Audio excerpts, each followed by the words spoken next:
bounce around a little bit. Fair enough. Talk to Phil more than me. Was that? What's going on? Oh, hey. Phil. Is your name really? What's going on, Steve? Shit. How are you? I'm all right. Good. Oh, nice. You have earbuds. Yeah, it helps. Need me to send you some? No, don't. We'll get you the really nice ones that got from what's that company, 64 Audio, so you do your interviews properly. No, I don't fucking know. There we go. Or is your name really Marcus Miller? Yeah, it is. Like, you know, that's a bass player. Yeah. All right, just making sure. Yeah, I'm a fan of his actually. Nice. Just ironically, you know. Right. You kind of almost have to be. I discovered him at a young age when I was first messing around on the internet. You know, you go like, oh, Marcus Miller, what's this all about? Yeah. And then I came across his website. I was like 12, and I was like, oh, okay. And then through the years, you know, I listened to him. And I was like, man, underrated as hell. You know. Oh yeah. He's dude has played with everybody. I would say underrated. I just think not as well known. You know what I mean? He's definitely people that know him though. He's not underrated. Yeah, no, he's one of those musicians. You know. Yeah, exactly. Well, if it's cool with you can call me Steven Richards, the wrestler, just to have a crazy interview. Know, yeah, I thought the same thing about that too. I'm gonna go sideways so I can put this down. There we go. Of course, his fucking teammate or his tag team partner was Wolfie D. Was it really? Yeah. That's funny.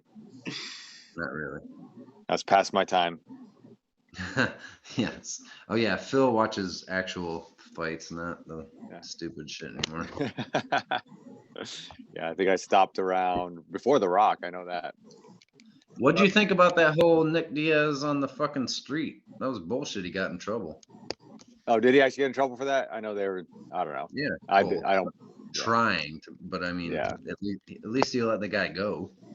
Yeah, right. The Logan Paul lookalike. Is that one? Yeah, like on the street. Was it New Orleans? I don't fucking know. Yeah. That's expected in New Orleans. Come on now.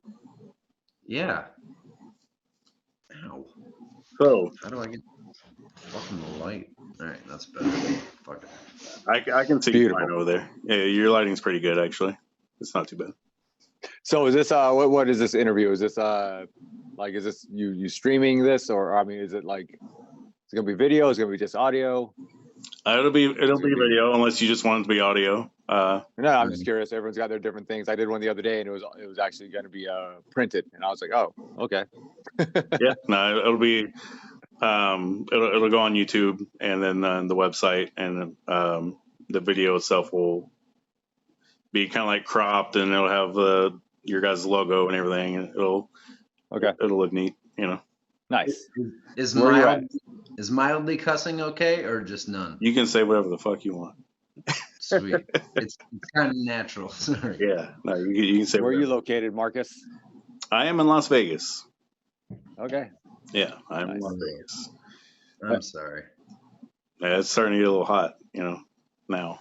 Oh yeah, I'm sure. It's just starting to, damn it. Yeah, I bet. Fuck. So, how long has it been since you guys played here?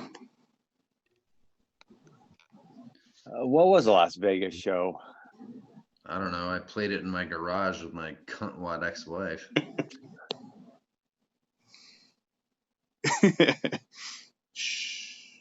In the garage, yeah, not show. Yeah, I don't know. When was the Las Vegas show? It wasn't the outdoor one with fucking Everlast, was it? I wouldn't think that was the last one. Yeah, it's been a minute. I mean, probably 2012. I mean, so some of the last ones, I remember we did there's a one like the Rio or something. Yeah. And we played the Hard Rock or something like that. One of those. We've had some good ones, but just towards the end there, not that they weren't good shows. They've always been good shows, but just like not the standard places that we used to play. I heard speaking of the Huntridge is reopening. Yeah, they've been working on that thing for so long now, like trying to get it back, but now it's actually like finally happening. That's why I never got to see a show there because I moved here in 2002. and it was just Okay. on its way out. You know. Oh, And, okay. Wow, that God, has it really that long? That it's been. Yeah. Wow. I think the last show there was in early 2004. That's when they stopped using it. And Obviously, it's been a long time, but Phil, wasn't maybe one of our last shows there where Vamped is? You know, where Yeah. you guys play Vamp? That might have been our last show. I think so. Okay. Nice And work. Was that like the one that Vinnie Paul was at? It was so old again before he went away, or was I mean we've played there a couple times, but Yeah, I want to say Vinnie Paul was in. Oh wait, hold on. I'm confusing places now. So there's a place that was Vamped, right? That Vamped, that was the one that was in the Hard Rock, right? it was Or is Vince. No, it's single standing No. on one of the streets. It was Vince Neil's, and then now it's that motorcycle. Fuck Right. Yeah. No, What was that one on count. the? It's a term of endearment for us. What was that one in the Hard Rock? in the heart? It wasn't the Dave and in the Hard Rock Hotel. They had the Joint, which was kind of a Joint. great place, right? There No, you the go. Joint. There's another one, actually. The Vinyl. No, before probably before that is my guess. Either way, that I know Vinnie Paul was at that one. Okay. Okay. Yeah. So has this started? Are we doing it, or did you mix this stuff up? Do you edit it, or is it just streaming, It's or not? just Live as is? Yeah. I mean, All right. I can. If there's ever anything that you want me to take out, I will take it out because I don't do like headlines and clickbaity stuff. Yeah. Okay. Sounds good. We'll far, see what so comes good. out then. So far, Yeah, so far so good. We just have no fucking clue. All right. So it's been a while since you played in Vegas. It's been a while since you've put out some new music. Why is now a good time for some new Taproot? Because the record's done. I guess would be the shortest answer. Yeah, just I mean, from what I understand, and Steve, correct me if I'm wrong, but pretty much Steve was wrapping up mixing and hopefully soon mastering the new record, and it just happened to come up this year, and happened to be the same year we got a really good offer to play the Blue Ridge Rock Festival. That that was going to be just like the kind of one and done. See what we go after that. It was a good enough offer and fun enough show to want to do. And then with the record coming out, it was like, let's do a CD release show for this because, might as well try to do something with it. And then after talking, more and more with our manager, Tom Hazart, it just, he got all of us super excited and said, dude, we can do so much more with this, man. Let's try to break this thing wide open. And it seems to be doing better than I expected. So there you it's go. looking good. To me, this was years and years of recording shit that I wrote for Taproot before Taproot took a hiatus. And Phil knows this. He knew most of the shit, a decade ago. So I was just recording it for myself, and I was gonna release it, like swipe my ass and throw it out there for a couple thousand fans or whatever. But maybe it was through Tom, but Phil was the one that was like, dude, that's not really fair to the Taproot name. Like, might not be the best. Or to yourself. Right. Well, fair. But no, he pointed out, like, if it was written for Taproot to be the next Taproot record before all the bullshit happened, and we kind of had to take a break, health issues, band issues, everything wise. So we took a lot of time off, and I've spent 6 years. It's only been like 4 hours a week top for 6 years with the same material for the most part that Phil's heard and known for a long time. And he's the one, I don't know if it was Tom at the beginning, but it was Phil that kind of pointed out to me, like, that's not cool. It was written to be a Taproot record, so let's release it. And then I was like, fuck yeah. And then, he pointed out we booked the Blue Ridge show, and then we booked the CD release party at our favorite hometown place, the Machine Shop in Flint, Michigan. And then now we're playing like 48 shows before that aren't the CD release party. They're all considered the CD release pre-party. And then the CD release party. Yeah. It just doesn't say that. Yeah, I mean, yeah, I always said, I mean, even when you were talking about doing as just as Scissors, you're right. I was saying, dude, you got to do this as a Taproot album, even if it's just you, even if I wasn't involved, no matter what. You know, I always felt like it should be a Taproot thing, and then yeah, and then it kind of all lined up where, you know, my career's at a point where I can take a decent amount of time off. I've been here long enough. I've earned some good amount of PTO each year, and timing just seemed to line up really good for this year because I don't know, it's a sort of this resurgence with that era of music that's coming out, and yeah, it's looking great, man. I mean, technically now we're classic rock, except classic rock is classic rock. This is a bunch of bullshit. But now is the time for new metal. Yeah. But like before, though, Phil has said before when being asked about, hey, how do you feel about being part of new metal? It wasn't as much of a genre at the time it was, but it was more about the time. Bands have all changed, done different stuff. We fall into the new metal category at the beginning of our career, but every new metal, oh wait, except I won't say names, but we changed our sound quite a bit over time. So we weren't just, you know, knuckleheading for a long time. But this new record is half knuckleheading. Love it. So before Taproot, what kind of stuff were you guys doing musically? Like how did the road lead? Wow, before Taproots. Well, I didn't. This was my first band, so I struck gold my first time, or almost gold my first time. But yeah, Steve and Mike had been in various bands. But the only one I got to see, I believe, I think it was Scumbag with the umlauts over the U, and that's when Steve was on drums. And slaying it. Slaying it. Oh hell yeah, dude, way ahead of the time. Yeah, no, it was good stuff, man. Just I don't know if I would relate to anything. I mean, I'd say roots to what? I don't know. What would you say, Steve? I'd say leading up to Taproot. I mean, Phil already played bass when we asked him to. A whole year and a half. And you're honestly, again, you can improv anything from Victor Wooten to like taking my nonsense and actually making it good. I just follow the guitars, and then I think I threw in a couple runs. That's some cool runs. Absolutely. Oh, dude, listening to all the stuff that we have to relearn and stuff, I'm still missing a lot. But no, it's really cool to hear the stuff you added, and everyone added to my nonsense, especially when. I'm not going to belittle besides, but holy cow, at least the mastered version makes my bedroom that's 5x6 sound okay. Yeah, the first time mastering helped a little bit. Yeah. It's crazy they can do that to me with 4 microphones. But I know you're awful demos.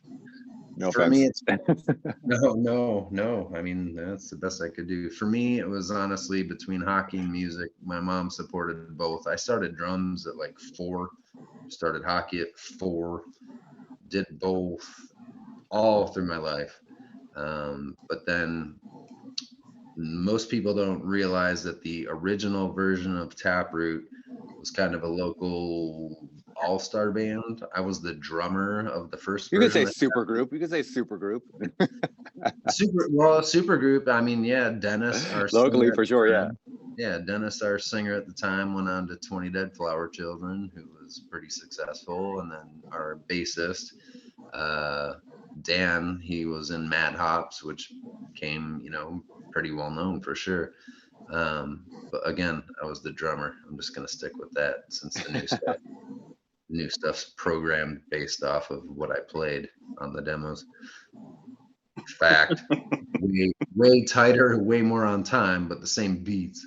But no, it's always been music and hockey, and when it came down to time, between choice, hockey went away because of my lack of school knowledge. So I had to go to community college before Eastern Michigan.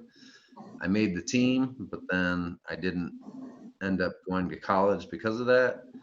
and then got charged for it and didn't go. But at least because of that, I got to take a paper ID that I faked for the first corn show, a place called Rick's in Ann Arbor, in which they didn't play. Jonathan was sick, but I faked my own ID to get into the Rick's, the corn show. Corn show didn't happen, but after that night, it was titty bar nonstop galore. Deja vu. I'll promote it. Deja vu. Showgirls. To clarify, that was Steve faking his ID to be 18, right? Yeah. Yeah. Faking to be 18. And I don't know if you knew this, Phil, but the place fucking burned down, so I don't got shit around here. What did? Deja vu? Yeah. Yep. That's gone. Lots of memories. Hell yeah. Hell yeah. Sorry. So in the earlier days, once you guys were releasing albums and all that, like, when was that first like real moment that just blew your fucking mind that, hey, we're like, this is actually happening, we're doing this, like, it's on. Still waiting. No, I'm Still waiting. Yeah. I don't know. I mean, it was kind of because we played a lot of not great shows at the beginning. We started off playing 1:30 a.m. hoping to get 15, 20 minutes at the end of the night. I remember one particular one called the Mosquito Club out somewhere on 94 between us and the airport or something like that. And it was just like, what we're playing to the other bands. That's it. What are we doing here?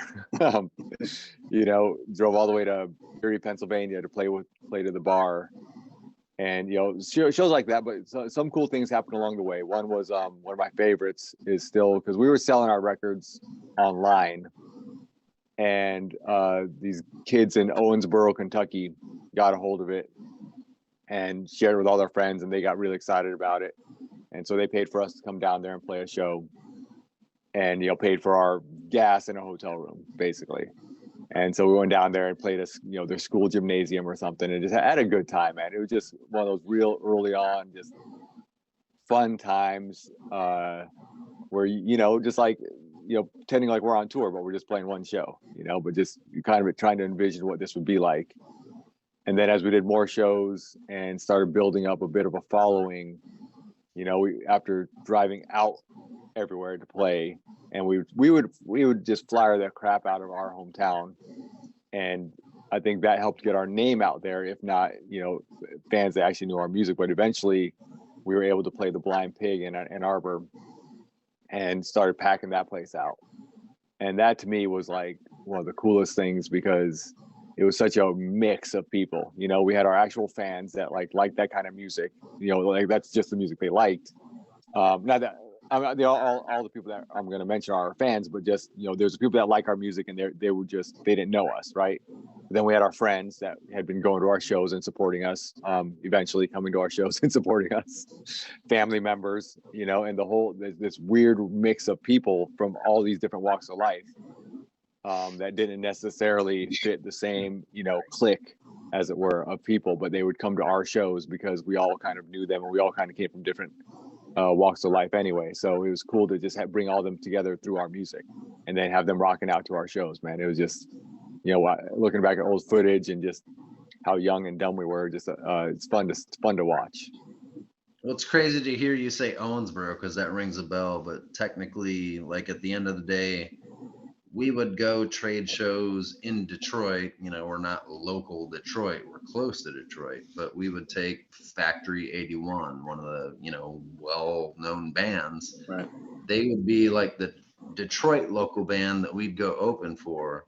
But then once we started owning the Blind Pig, like when we started the Blind Pig in Ann Arbor, it was like open mic night, acoustic, and then every 3 months, maybe a national band came through. I saw Hum there once, and I knew Godsmack played there once.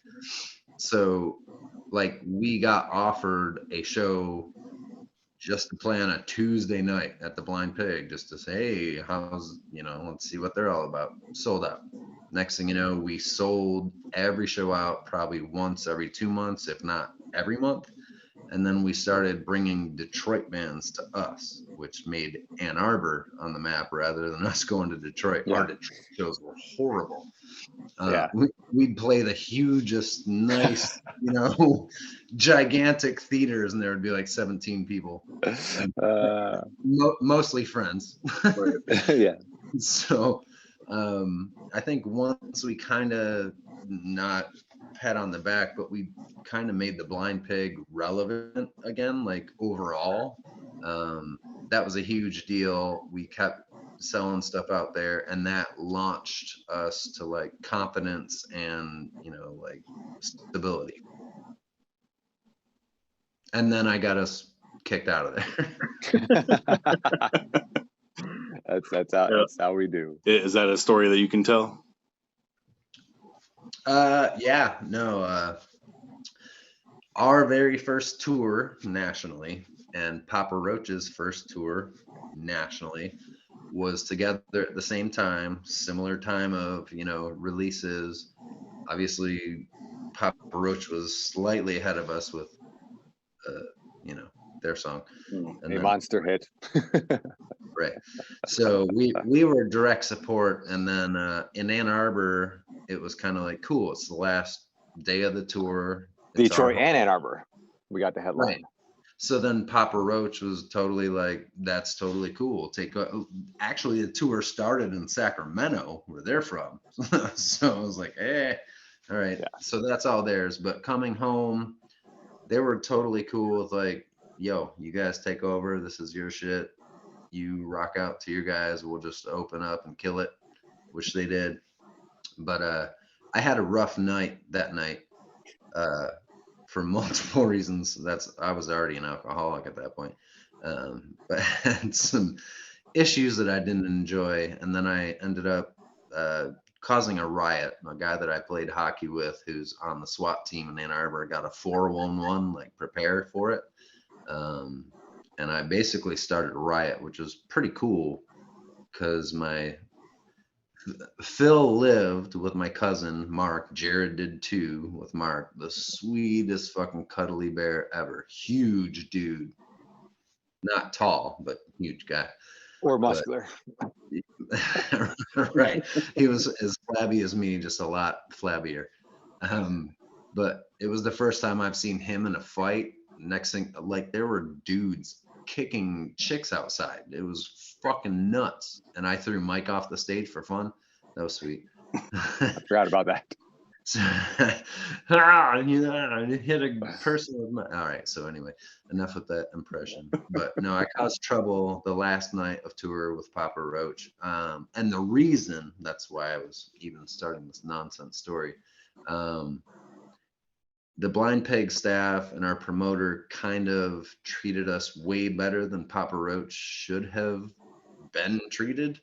And so I kind of took offense to that, because Papa Roach was always cool with us and, always helped us out. And then we show up in Ann Arbor and they're treated like shit. So that pissed me off. And then other shit. So I had fun that night, caused trouble. So I got us kicked out of that place forever, except for downstairs when I got married to my wife. We went to, after the wedding, we went downstairs to the 8-Ball. Phil, I don't know if you knew this. Yeah, I don't know this story. The best bar ever. It's like a shithole in Ann Arbor. The best.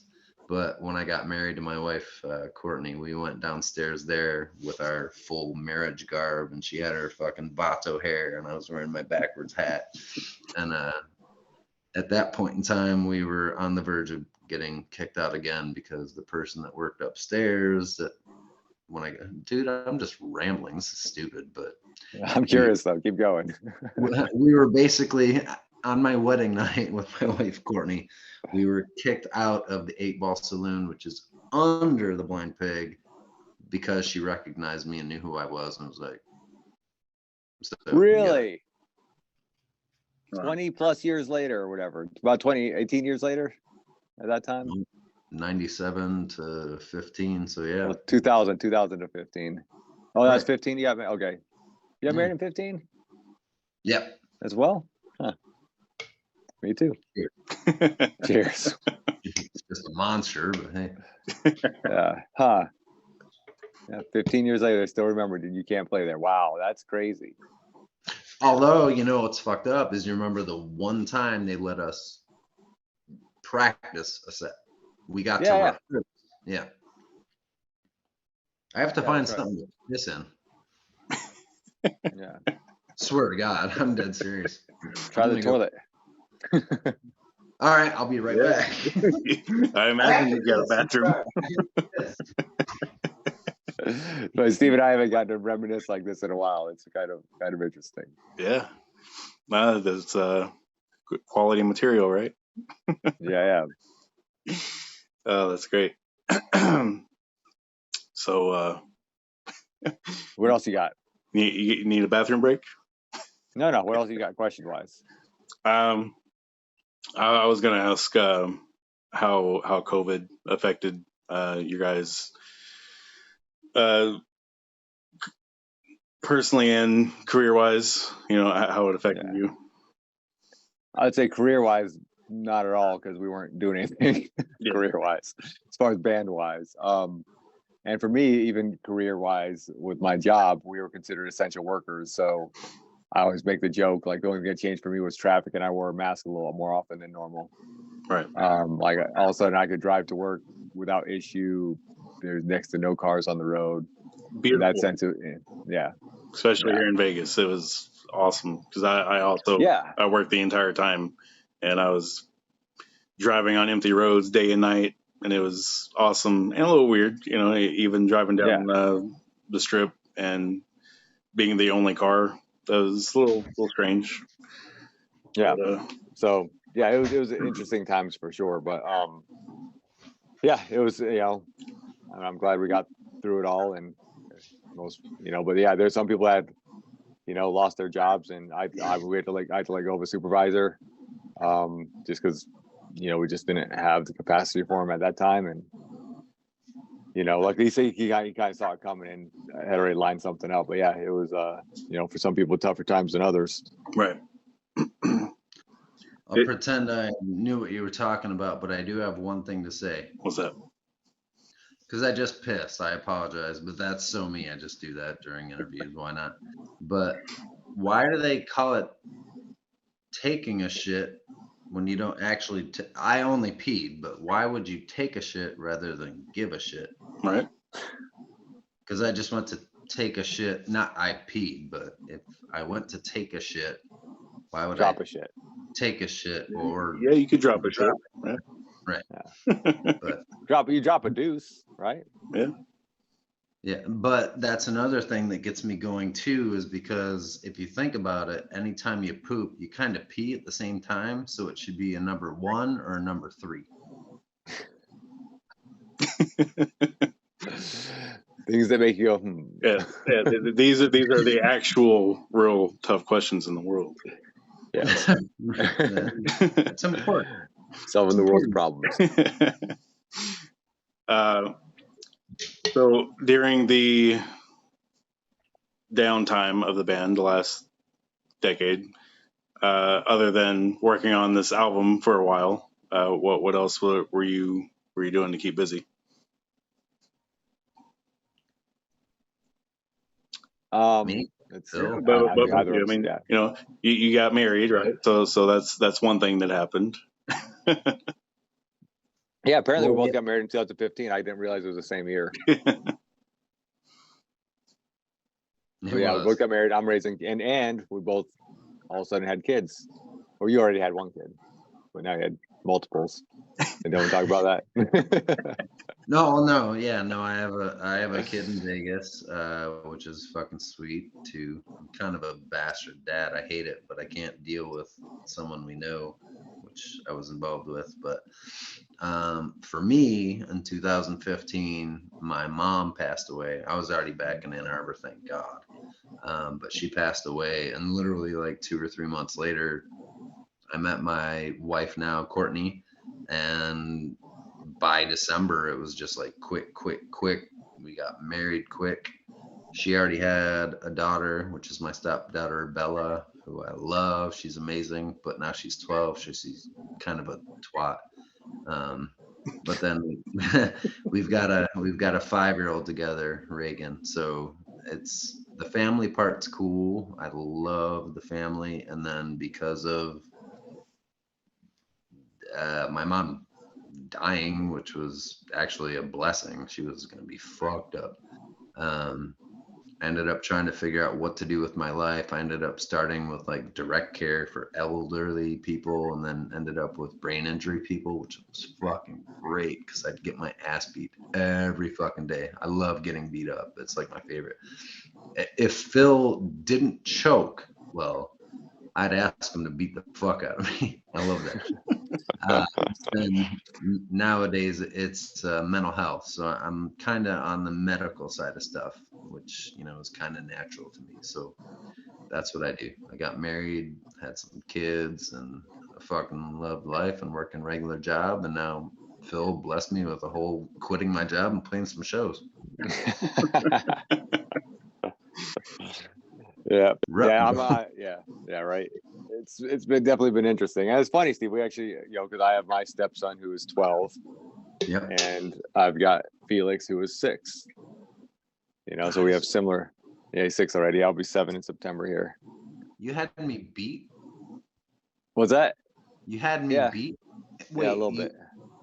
When's he? You said September. Yeah, he turned 7. So I do have you beat. It's July for me.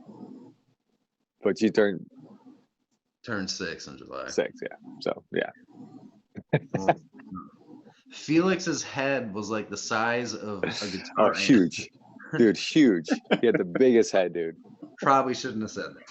No, it was. He had a gigantic head, dude. He had a gigantic head. Yeah. So. Yeah. He's not a ginger like my baby, so it's a combination. No, he's not. A big head, and I have a ginger, so it's a big joke. So I married an axe murderer. Is that what it's called? Yeah, that's the one. Yeah, I've been, just playing dad, trying to figure all this stuff as, having a real job and living a regular life after however many years trying to play rock star, and then not having anything. Now I have to have roots. Are you trying to tell me that you guys grew up a little bit and you became old? Well, yeah, absolutely. But by the way, Phil said rock star, and I'm like fucking 48 years late to the game. But when I bought NHL 22, it didn't work on my Xbox One. So yesterday, I finally got Grand Theft Auto 5. Oh, yeah. That Rockstar Games. So, yeah. There you go. Yeah, I've definitely had to grow up a lot, man. I one of the jokes that I have with Ari from the band Dystrophy, he coined this term, and I found it very fitting when I look back at my life, is prolonged adolescence. Being in a band is prolonged adolescence because you don't really have to grow up. You don't have to, not in the same way everyone else seems to with, and now that I've got a regular job, I get it, Yeah. And kids change things. But yeah, prolonged adolescence is a very apt term. Yeah, right? That's cool. Yeah. No, I just consider myself like a special ed kid. I'll never grow up. Fuck it. And I work with that. What the fuck am I talking about? I can't say the R word. But right. He wants to join our band. All right, so I got a random question that I tend to ask. Now, you guys doesn't sound random then. I mean, it's random in terms of content. So, where's the best tacos? Ooh, for me, there's this place. I don't know if it's still around, but in Vegas, there's this place called, I want to say, China Poblano. So half the restaurant is Chinese food, half the restaurant is Mexican food, and I want to say it's in the, oh man, I'm digging into my memory. Trying to think of casinos. It starts with an M, maybe. The Mirage. No, man. I have to ask my friend Adrian. He's the one that always takes me there. But they have some interesting and really good tacos. Like one of them's like duck tongue or something. That's one of the more exotic ones. But just the tacos there are just, I mean, they're expensive, but they're delicious. And it's more like gourmet. I don't know if it's gourmet. It's just different, but really good. You said tacos? Tacos. Tacos. Yeah.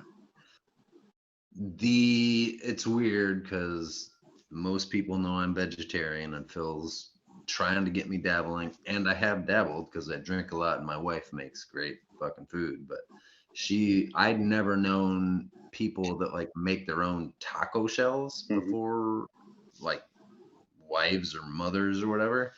And she makes her own taco shells. Well, I don't eat taco with meat. I usually have fake meat for sure, just for tacos for some reason. I don't like the ground beef with no fucking flavor. But she makes her own shells, and they're pretty much the best tacos. But I also like them plain. I don't like salsa and guacamole and all that shit. But she does them great. And honestly, growing up, it's totally dumb, but Taco Bell, I remember but I remember as like a teenager or even prior, riding a bike to Taco Bell, and literally I don't think I could eat 10 tacos right now, even though I'm fat and ugly. I would eat 10 tacos as a kid. There was like a 10-piece meal of tacos. So I'd have to say Taco Bell. But Phil, I never ate a taco from there, but I miss Paquito Mas. Oh yeah. Out in LA. Oh my God. Yeah. Jeez. Yeah, Paquito Mas is good stuff. Yeah, so the tacos your wife makes, does she do the whole like I assume corn with a little press thing and makes it into the tortilla like that? No. Or no? No, she fries them or whatever. She fries them in the pan, takes care of it, and then bends them perfectly right. Oh wow. Then she throws them in the oven and just makes sure they don't break. I don't really get the concept, but she makes the shells. She does the meat and the normal stuff pretty perfect. That's the only time I can help, because I know how to cut tomatoes really, really small, because I like Taco Bell tomatoes, not like big half chunks that squirt. Right. And I can chop lettuce like a motherfucker. Technically, if I had sex with her, oh God, don't air this part. You can. That's fine. She won't watch the whole thing. But shred lettuce like a motherfucker. If I had sex recently, I'd say motherfucker, but I used to shred lettuce like a motherfucker. Love it. It's been years. When is the next single gonna drop? Probably, I would guess. Phil's gonna June-ish. All right, Phil's gonna That's June-ish. No, is that okay? Assuming it's ready. I hope so. I'm kind of not happy with where I'm at. Like, I'm just pretty much ready to just release my demos and have people go like, "Oh, there's not enough low end," and be like, "Sounds great to me." I don't know. This is what I did, but no, I know like the whole single thing. There's a song that Phil loves, which is great. To me, there's one song that's special to promote, which we'll do that closer to September when it gets released. I think we're gonna make I want to make a funny video. Our manager wants to make a real video. So I think we're going to do both. Thought he had kind of a funny idea for it too, right? Cool. So I got kicked off saying like, fuck you don't have to. But I'm back. Thank God. I was like, oh no. I've missed 2 interviews in a row. Yeah. I was like, did I do that? So what you just say? The video. I believe Tom had a kind of funny idea too. I haven't heard your idea yet. We should probably talk that off the air. But yeah, I'm down for a video. Tom had a funny one or dead serious? Last time no, funny. He might have gone off what I said then, because he was maybe. like serious, like, oh, not like warehouse factory quite, but like, oh no, it's got to be fucking kill it, whatever. I want like goofy fun. I want like TikTok dancers and us like playing really fast, like we were. Oh, shut the fuck up. Oh, you told me a little bit about that. Yeah. I think one more single before that one would really set up that one to be as big as it can be. I think there's like I don't know. That just makes sense in my head between what we did with VIP and I think what I want the next one to be, and then what the one is, right? Like our big one. So, and then I think that even sets us up for the 4th, which I think could be the one with Audrey, possibly. Fair enough. And I think we're trying to work on, it'll be the 3rd night at the machine shop.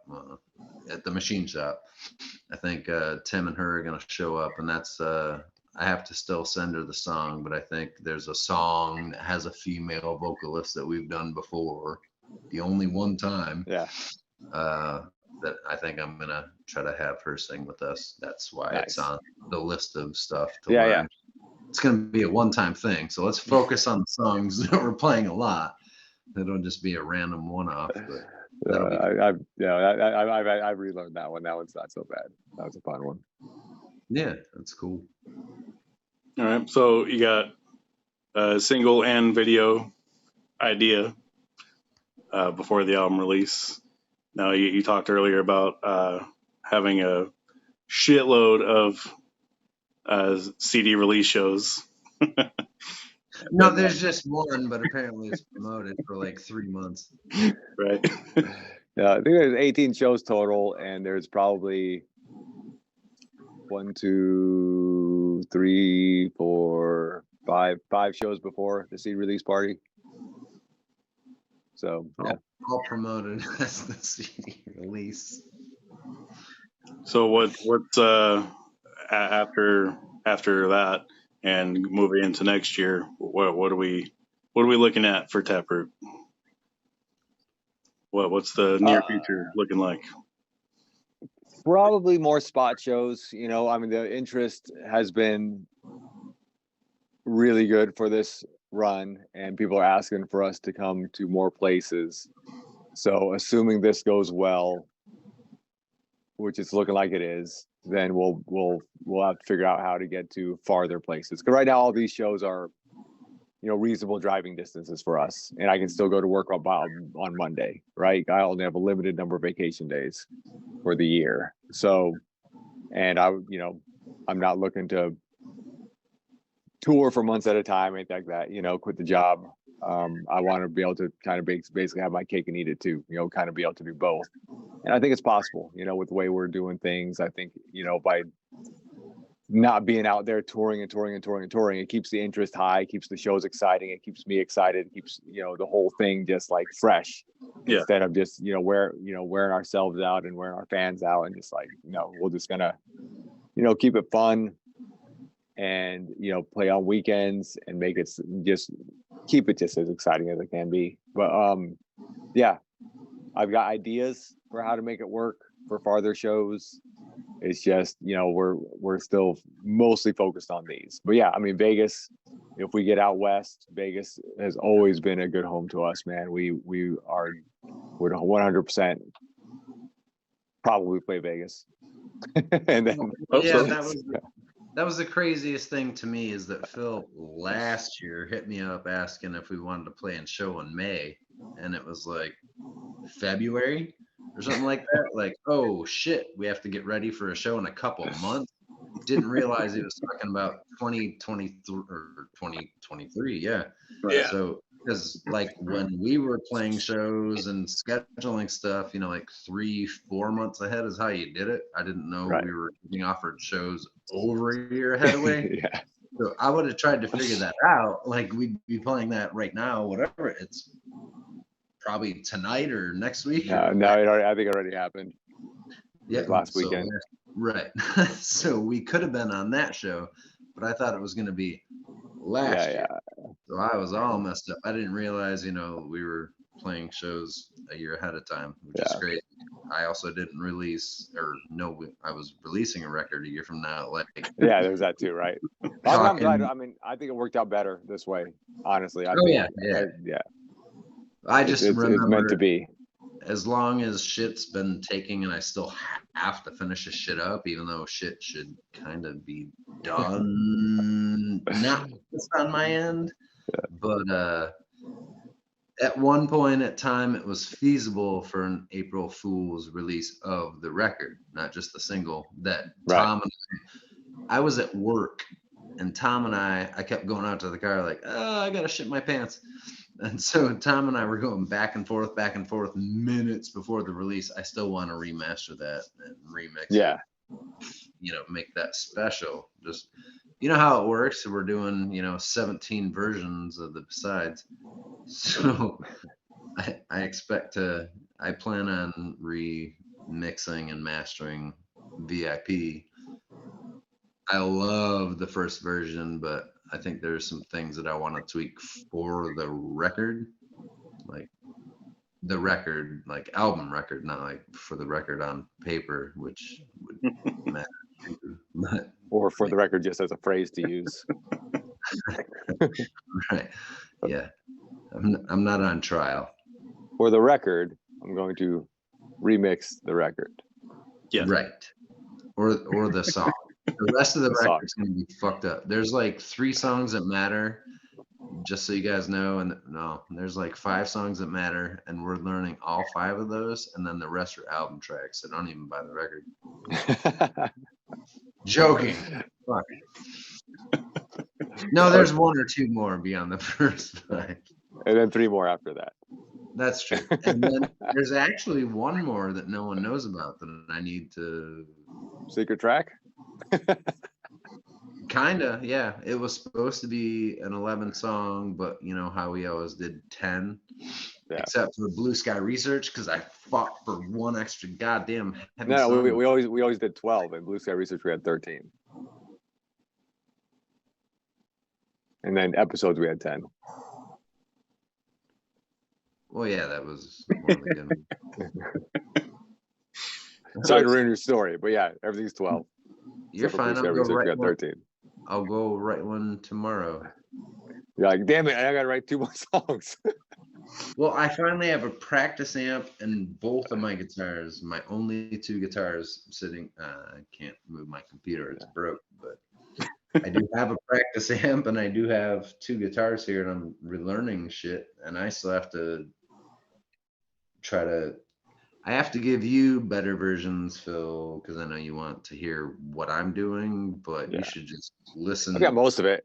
I mean, I really, I got most of it. I mean, there's 1 riff on one of the things you do on We Control Our Destiny. What's the other one? The new one you just sent me. Scared Together. Scared Together, yeah. When that main heavy part, like the 3rd time through, it's like you just like descending run, and I'm just like, either your timing's weird or I'm hearing it weird. Not timing, but just like the way you phrase it is just like one of your things where I'm just like.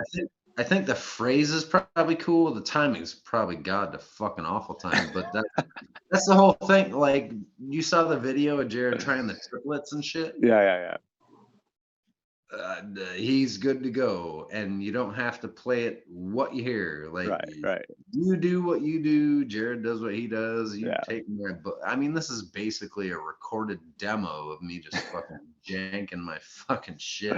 Well, I like to know it's there, and then I like to go afterwards. I figure it out afterwards, right? So because absolutely, and like Taylor's freaking out about it. Taylor's got a lot to learn though. He has a lot more to learn than us. Right. But I write guitar like a drummer. He was like, "Oh, I have that off note, and you do hammer-ons for power chords." Yeah, I do. That's how it goes. Yeah, Taylor's got the most work cut out for him. Jared's got 2nd most because he hasn't been part of the band for the last however many years. Yeah, I've got 90% of my stuff ready. I just got to get it to where it's natural. Phil, really? No, Phil knows. Like, I don't have to think about it. Yeah. He knows bass root notes. I just followed nonsense. I think I ran like runs in 2 songs. Like, I was like, oh, like on 1 song, and then it's back to like making power. Like, way to go, Biscuit. Still good. Yeah, that weird, like, VIP. Like that little, like your timing's different than what I would normally do, but it's like you got that, like, the drummer timing, so it's just like you hit these spots and it's like, okay, I gotta wrap my head around that. My bad. It's good. Just It's good. play the fucking right notes. You're set. Just fucking do whatever you want. It'll be way better either way. Jared's concerned about triplets. They matter at some points in time, but dude, just play the goddamn song. He'll get it. And Give him something to practice, man. Let him work on it. the shit that he posted playing triplets and all his godly shit was amazing. So he's good. Very. Yeah, he's blessed. So for the long time Taproot fans and the soon to be Taproot fans, because I'm sure you'll make at least a couple new ones. 3 or 4, yeah, for sure. What do you say to them? Thank you. Welcome to the family. Yeah. Welcome. Yeah, and then go back. I mean, look, like I feel like it'd be a cool time for someone to discover us, because they again, there's been this long period. You have a new album out, right? So you listen to this new album. I look at it as like, I remember discovering Injustice for All from Metallica, and then being able to go back and listening to. I was the same way. Yeah. Well, it's similar ages. So yeah, going back, Master of Puppets, Ride the Lightning, Kill 'Em All. Going back and just being like, wow, having all that to look back on. So like, a fan that would get into us now has that ability as well. Except for they can't find our long road home. Yeah, that's when Phil realized that during Injustice for All, watching the video. Oh, dude's using a pick. That's awesome. And then he went backwards and was like, oh, Cliff Burton used fingers? Weed. So Phil went the right route. It wasn't Fieldy. It was like Cliff Burton and fucking Les. That's the man. Yeah, Les, too. And more. And more Claypool. Right. More Claypool. That's anytime I think about that. If Les would have joined Metallica, that's just weird. I'm glad that never happened. That doesn't fit. But it really doesn't. In the other universe that we do exist in, the other universe, holy shit, Metallica would be crazy cool. Like I feel like the Load albums would be a little different, Be a little. Well, I don't know though, because you still got. I mean, we got Robert Trujillo, who, when you look back at his catalog, I mean, he's got all this cool funk stuff. Yep. We don't get to hear any of that fun stuff. But imagine Dave Mustaine and Les Claypool. I know. That would be awesome. Fuck. That would be whoa. Oh, and John Bush was supposed to be their vocalist too, so they wanted him in Metallica. I never knew that. Yeah, because James didn't want to sing, and that was his biggest thing. Like who's John Bush? Anthrax. Oh, okay. And Armored Saint. Yeah. I just threw up in my mouth. Yeah, so he's that's 30 years. Holy fuck! Get rid of Mustaine. Get rid of Claypool. God damn. Yeah. Bush, Metallica. In that alternate universe, there's an entirely different Metallica out there. Right. I know. I wouldn't have had my first mosh pit at an Anthrax show that was caught in the mosh when I was a small teenager and just decided to go for it. I mollywopped people when I was like 5, freshman year of high school. I was like 5'3". Maybe there's a Metallica where Ron McGovney never quit. Right? Wow, nice. Well, we never got Cliff. What was your guys' first concerts? I don't want to say mine, but I will. Aha. There's nothing wrong with that. The worst part was my cousin and I didn't know there was like such a thing as like fucking encores. Mm-hmm. So we were like, oh, that fucking sucked. They didn't play Take On Me. So we started leaving, walking out, and then they took, like a 5-minute break before the hit. So we were like, that sucks. So we were like, taken off, and then they came out and played it. It was also like the same thing at WrestleMania 3. Started walking out before Hulk slammed the Giant. So we were already walking up the stairs. I saw it, but we were already like bailing. I was like, man, my life sucks. Go ahead, Phil, my bad. Yeah, my first concert was supposed to be Guns N' Roses with Faith No More and Soundgarden opening, which I still got to go see.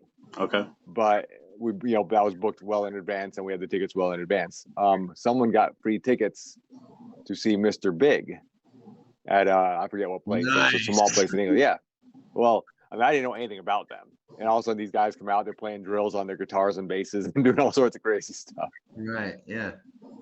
I think this was before "To Be With You" was a big song, so I knew literally nothing about the band. Gotcha. And funny enough, I've just learned "To Be With You" on guitar, and I can play that solo now, mostly. Nice. So when you said Mr. Big, though, I was thinking of Nelson. I know. Yeah. The hot blonde guys. Yeah. Nelson. So Mr. Big was your first show. Yep. And you didn't even know who they were, really? Did not. What was it decent? Was it still a decent show?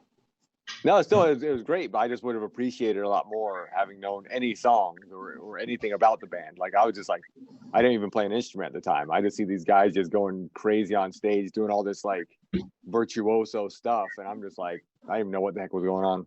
Yeah. So they're literally playing their guitars and basses with drills. There's that drill song, whatever. Oh, right. This is, yeah.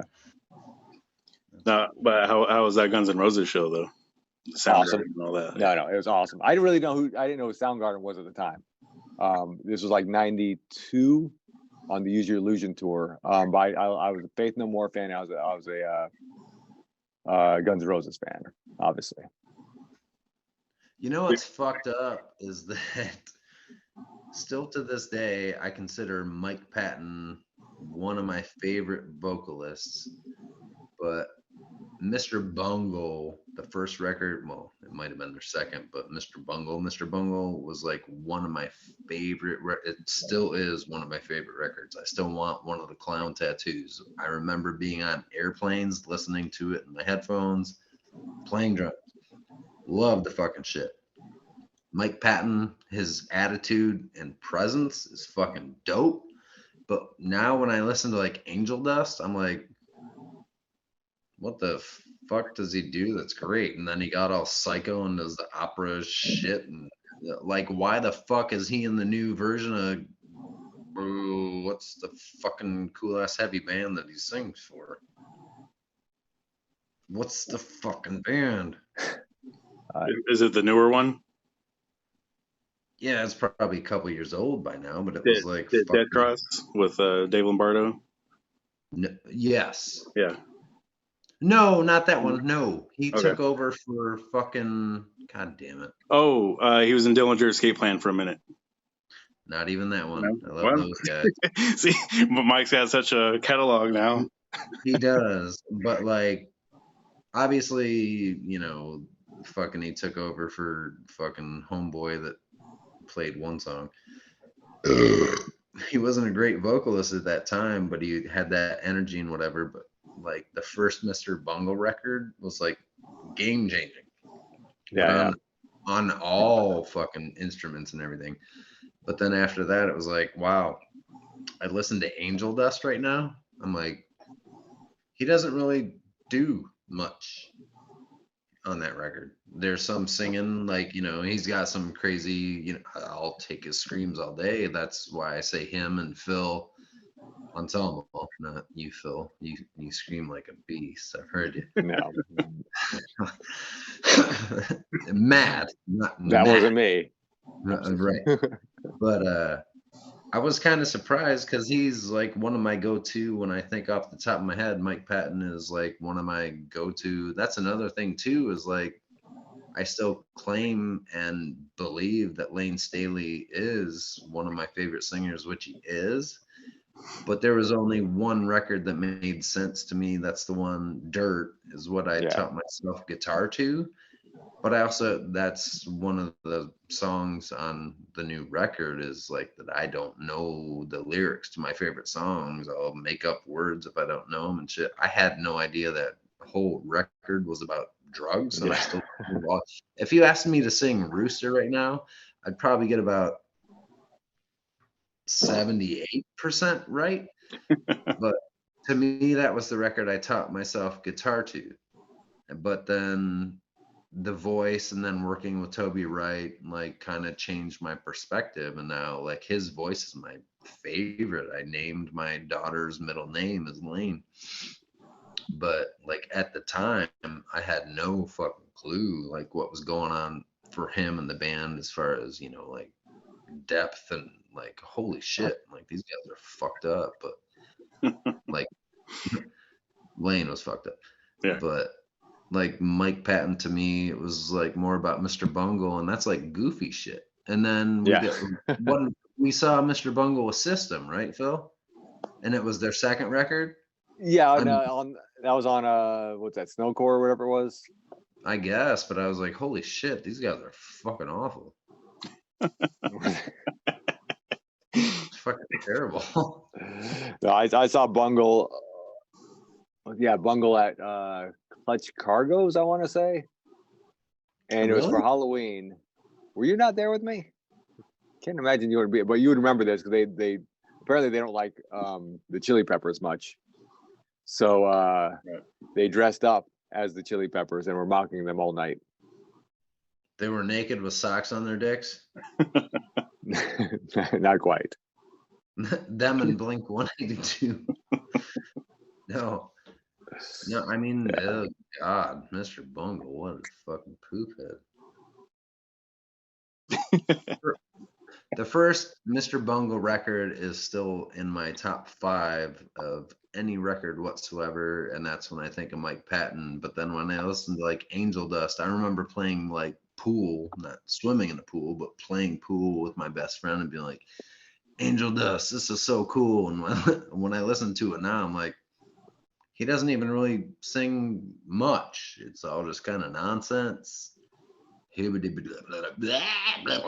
then when he sings, it sounds great, but it's like, holy shit, he sounds like me when I do interviews.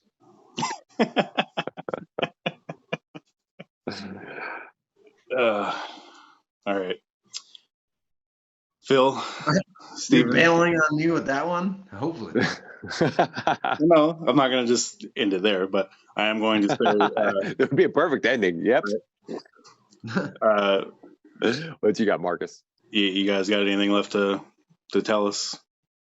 Oh no, keep going. Give me a couple minutes after that. Yeah. Just fucking keep going. A couple more. What's up? Ask some questions. My bad. No, I'm good. Cats. Honestly, this has been pretty awesome. It's actually my first dual interview on Zoom, so it's been kind of neat to have both you guys bouncing off of each other. Yeah, it's been interesting. Me and Steve don't normally go quite like this. We kind of do. Kind of do. But dude, so when I see Phil's face right now, and then I see mine, then I see yours. Are you in Oh, I love pussies. I haven't seen one in a long time. Oh God! Down. He keeps messing with me. That was sweet. So when you change the cameras, is this what's gonna? Oh, that's a big Phil. Is this all shit? God, that's a pretty cat. Yeah, Bengal. Really? That's gonna Bengal be huge. Cat. Not Bengal It's tiger. gonna be huge. Dude, you already have a bigger amp than mine in the background, and that's a goddamn fucking cat. Yeah. Oh, yeah, I got a lot of instruments laying about.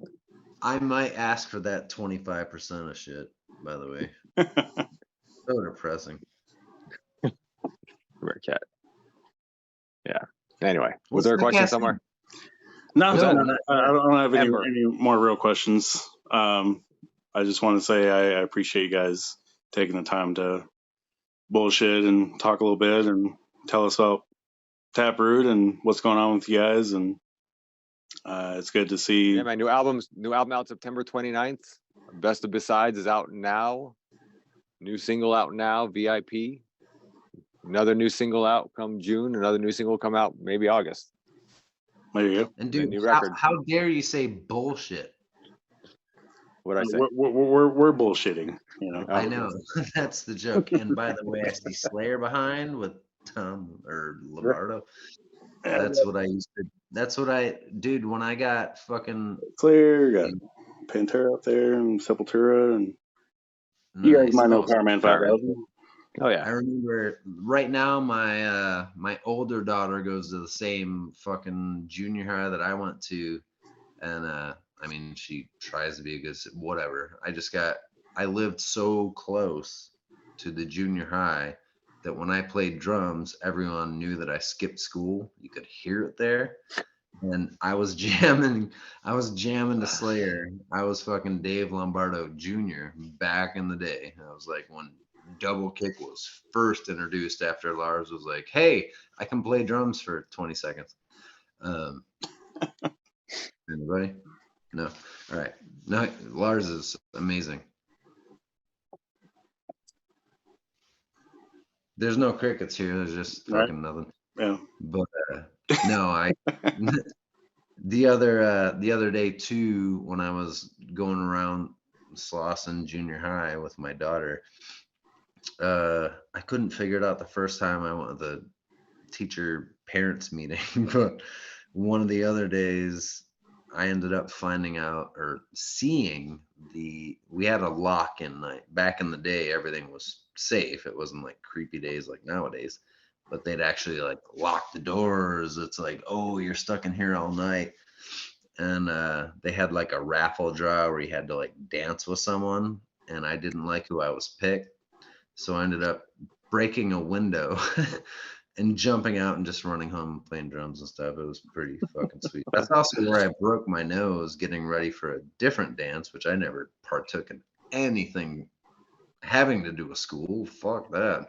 But I got my nose broken to a House of Pain jump. There you go. Yep. Really, we even got a couple rock and roll stories in here, you know? Fuck yeah. And whatever. I'll shut the fuck up. I'm trying not to endorse alcohol in front of your crowd, even though the Monster was alcohol, and I'm drinking other shit that's god awful for you. I think you're doing a good job not endorsing it. I'm trying to lean. Oh wait, I said well, dude, I drink 2 regular Monsters every day, and their new alcohol shit's fucking great. They make Monster alcohol drinks? Of course they do. Just came out with it. It's fucking amazing. But I don't think it has like the whole shit that'll kill your heart. It just tastes good. Yep. That'll kill you anyway. Yeah, whatever. Does it taste like the original Monster? It actually tastes like Monster. I just don't think it has the take on the whole like dude, Phil. Like five locos. What were those things? Un Loco? No. Five loco. Okay, my bad. But I don't think Phil even realizes it was in around Chicago. It wasn't the Cubby Bear. It wasn't one of those shows. It was like outside of Chicago. But Penny Lane Pub? Maybe. That's like when you introduced or someone did energy drinks, and Monster, I think they kind of sponsored us for a cunt here. Yes, I said cunt here. But I sounded like a goddamn fucking alien. I didn't know what to do. And I didn't really like energy drinks whatsoever. And obviously energy drinks, the fucking vitamins are bullshit.